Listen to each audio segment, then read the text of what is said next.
oli ku NEKOZ TV okwongera mu mawulire amalala agatrendinga mu ggwanga. Pastor Bujjingo n'omu ne mukyala we amanyikiddwa nga Susan Makula, ye amweyitira Makula. Pastor Bujjingo kigambibwa nti Pastor Bujjingo yayanjudde omukyalo ono baba akoze okukyala nti emikolo gyagenze mu maaso though tegyabadde nnyo in public ne bwe kiringa tugawulya bulizi gakyali incoming. Era singa wabaawo in case of an update ku kya Pastor Bujjingo ne Susan okubanga bakoze emikolo gyabwe tugenda batuzi batuusaako wano nti emikolo gigenda mu maaso giwawuuba of which girabika nti gya happenings. So in case of anything tugenda batu updatinga wano era nga twalabako emabegakaawo katono nnyo nti Pastor Bujjingo yavaayo ate n'afukamirira mukyala we amanyikiddwa nga Susan Makula. Pastor Bujjingo n'agamba Susan Makula nti will you marry me, oba oyinza okunfumbirwa mu ngeri emu oba endala ofuuke mukyala wange ali official. Tetumanyi mukulu ono ngeri gyagenda balansinga kintu kino okubanga eno okubya empeta at the same time eringa okyalina empeta gy'otalina divorcinga.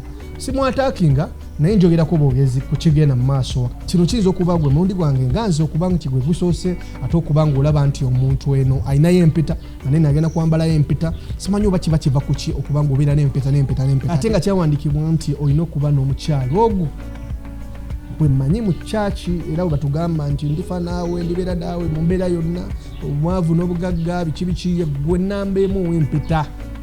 Kati oba onagenda kubeera ne namba emu ne namba emu endala nga bambadde empeta. Pastor Bujjingo kugamba kyekigenda mu maaso mu bulamu bwe ewamu ne mukyala we amanyikiddwa nga Susan Makula, ono ate yali TV presenter ku TV ya Pastor Bujjingo. NEKOZ TV kwoli amanya nze Original Benja. Muganda wange alaba video eno nga gwe mulonde gwo ogusose okubanga otulaba. Nkusaba busabi bambi subscribing ku YouTube channel yaffe. Updates zonna ojja bozifuna ezili entertaining, ezili political, ojja funa views ezenjawulo ez'abantu abenjawulo, ojja kulaga interviews ezenjawulo kubamba celebrities. Tujja kubanga tukuwa updates ebintu tujja ku entertaining tukujeko stress.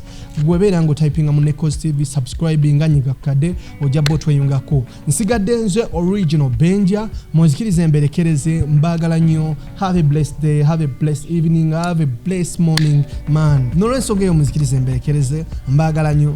Shalom. Kusaba bambi tosheka bochuko izo kunzita tasheka omukwano kiradde kinuma eno kapyata kwetulo nywere. Nze Chosen Becky, abawagizi bange mwenna abali eyo, mwenna abanjagala abangobeera, mbasaba msubscribing ku NEKOZ TV and mugiliking. Thank you.